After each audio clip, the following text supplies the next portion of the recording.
जय जगन्नाथ नमस्कार welcome to RB teacher support मु राधा सर आपण सामने नुआ टॉपिक नुआ वीडियो आज टॉपिक रही आर्टिफिशियल इंटेलिजेंस बा एआई। ये टॉपिक टी गोटे भिन्न टॉपिक। तो ये टॉपिक आपण माने देखला परे निश्चित भाव में कमेंट्स रे मतामत देबे। विशेष भाव में आर्टिफिशियल इंटेलिजेंस बाबद रे छात्र छात्री मानन पई ये वीडियो उपादेय होबार आशा रखी। तेणु पिला माने तुमे जदि ये वीडियो देखुथा ताले ये वीडियो टी शेष पर्यंत देखिबो। आर्टिफिशियल इंटेलिजेंस कृत्रिम बुद्धिमत्ता संपर्क में निश्चित भाव में अधिक किसी जान परिबो। वीडियो केमिति लागला कमेंट्स रे मतामत दवा पई भूलिबो नाही। लाइक आउ हाइप करबा पई मध्ये भूलिबो नाही। चैनल सब्सक्राइब करबा, लाइक करबा, शेयर करबा मध्ये भूलिबो नाही। आर्टिफिशियल इंटेलिजेंस एआई जोटा कि ओडिया रे कोआ जाउची कृत्रिम बुद्धिमत्ता से संपर्क में डिटेल्स आलोचना हमें करबा।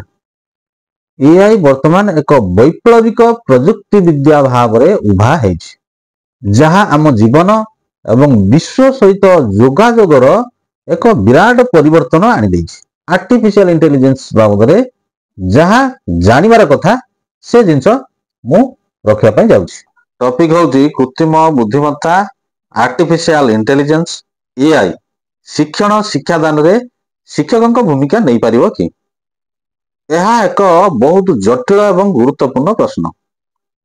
कृत्रिम बुद्धिमत्ता एआई शिक्षण क्षेत्र में क्रांति आनीपारे किंतु शिक्षकों मानवीय एवं भावनात्मक भूमिका को यह संपूर्ण भाव में बदलाई पारिबो नाही। एआई एक शक्तिशाली शिक्षण उपकरण भाव में काम कर पारिबो जहाँ शिक्षकों को अधिक प्रभावशाली करिबारे सहायता करिबो। कृत्रिम बुद्धिमत्ता आर्टिफिशियल इंटेलिजेंस बा एआई शिक्षकों विकल्प ना सहयोगी?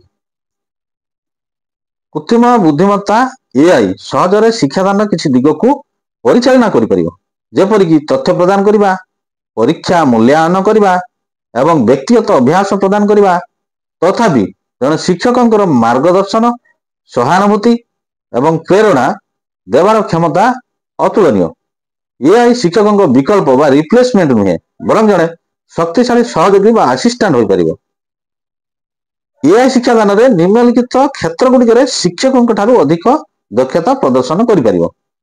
तो केतोटी क्षेत्र रही जो थे कि एआई अधिक दक्षता प्रदर्शन करि पारिबो। एठी मु 7टी पॉइंट मु नै छी। तो से पॉइंट गुड़िक गोटे गोटे आलोचना करिबा। प्रथम पॉइंट होची व्यक्तिगत शिक्षण पर्सनालाइज्ड लर्निंग। एआई प्रत्येक छात्र छात्री शिक्षण शैली गति एवं दुर्बलता को तुरंत विश्लेषण कर पारिबो। यह उपरे आधार करी प्रत्येक छात्र छात्री पाई उद्दिष्ट एवं उपयुक्त अभ्यास सामग्री तैयारी कर पारिबो। सेकंड पॉइंट आसिला स्वयंचालित मूल्यांकन ऑटोमेटेड असेसमेंट। गृह कार्य होमवर्क एवं बहु विकल्प प्रश्न एमसीक्यू मल्टीपल चॉइस क्वेश्चंस परि रूटीन मूल्यांकन कार्य गुड़िक ये तुरंत एवं निर्भुल भाव में समाप्त कर जहाँ शिक्षक मानकर समय बचाई पार। विपुल तथ्य को प्रवेश एक्सेस टू भास्ट इनफॉरमेशन। ये तार अनंत तथ्य भंडार तुरंत सूचना एवं उदाहरण आनीपर जहाँ शिक्षार्थी प्रश्नर उत्तर तुरंत देवारे साहाय्य करिवो। फोर्थ पॉइंट सहायक शिक्षण सामग्री सपोर्टिव मटेरियल्स। एआई विभिन्न उपाय पाठ्यक्रम सामग्री को परिवर्तन करिवो जेपरि एक जटिल धारणा को सरल भाषा रे बुझाइबो किंतु शिक्षकंकर अप्रतिद्वंदी भूमिका the irreplaceable role of the teacher रो किछि दिग रही जहाँ को एआई केबे भी जने मानव शिक्षकंक भली परिचालना करि परिबो नाही। ए क्षेत्र गुड़िक शिक्षा एवं मानव विकास पर सर्वाधिक गुरुत्वपूर्ण अटे। 5 नंबर पॉइंट भावनात्मक संयोग एवं सहानुभूति इमोशनल कनेक्शन एंड एम्पैथी। जने शिक्षक छात्र छात्री मानसिक अवस्था व्यक्तिगत समस्या एवं भावना को बुझी पारती किंतु छात्र छात्री मानू आवेगपूर्ण समर्थन एवं प्रेरणा देवार क्षमता एआई पाखरे नाही। पॉइंट 6 समालोचनात्मक चिंताधारा एवं मार्गदर्शन क्रिटिकल थिंकिंग एंड मेंटरशिप। शिक्षक माने केवल तथ्य शिखांती नाही सेमाने छात्र छात्री मानू जटिल समस्या समाधान करने भिन्न दृष्टिकोण चिंता करने और ନୈତିକ ନିଷ୍ପତ୍ତି ନେବାର କୌଶଳ ଶିଖାଇଥାନ୍ତି। ଏହି ମାର୍ଗଦର୍ଶନ ଏକ ଗଣିତ ଅପେକ୍ଷା ବହୁତ ଗଭୀର ହୋଇଥାଏ, ଯାହାକି ଏଆଇ ଶିକ୍ଷା ଦ୍ୱାରା ସମ୍ଭବ ନୁହେଁ। 7 ନମ୍ବର ପଏଣ୍ଟ, ସାମାଜିକ ଏବଂ ନୈତିକ ବିକାଶ, ସୋସିଆଲ ଆଣ୍ଡ ଏଥିକାଲ ଡେଭଲପମେଣ୍ଟ। ଶିକ୍ଷକମାନେ ଶ୍ରେଣୀଗୃହ ମଧ୍ୟରେ ସାମାଜିକ ପାରସ୍ପରିକ କ୍ରିୟା, ଦଳଗତ କାର୍ଯ୍ୟ, ସହଯୋଗ ଏବଂ ସମ୍ମାନର ମୂଲ୍ୟ ଶିଖାଇଥାନ୍ତି। ଏହି ମାନବୀୟ ଗୁଣଗୁଡ଼ିକୁ ଏଆଇ ଶିଖାଇବା ସମ୍ଭବ ନୁହେଁ।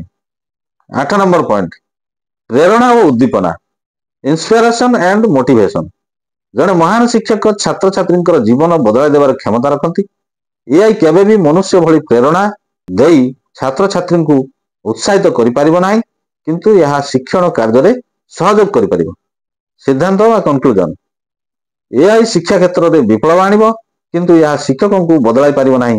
ଭବିଷ୍ୟତରେ ଏଆଇ ସହଯୋଗରେ ଶିକ୍ଷକଙ୍କ ଭୂମିକା ତଥ୍ୟ ଦେବା ପରିବର୍ତ୍ତେ ଅଧିକ ଉପଦେଷ୍ଟା, ମାର୍ଗଦର୍ଶକ ଏବଂ ପ୍ରୋତ୍ସାହକ ଭାବରେ ବୃଦ୍ଧି ପାଇବ।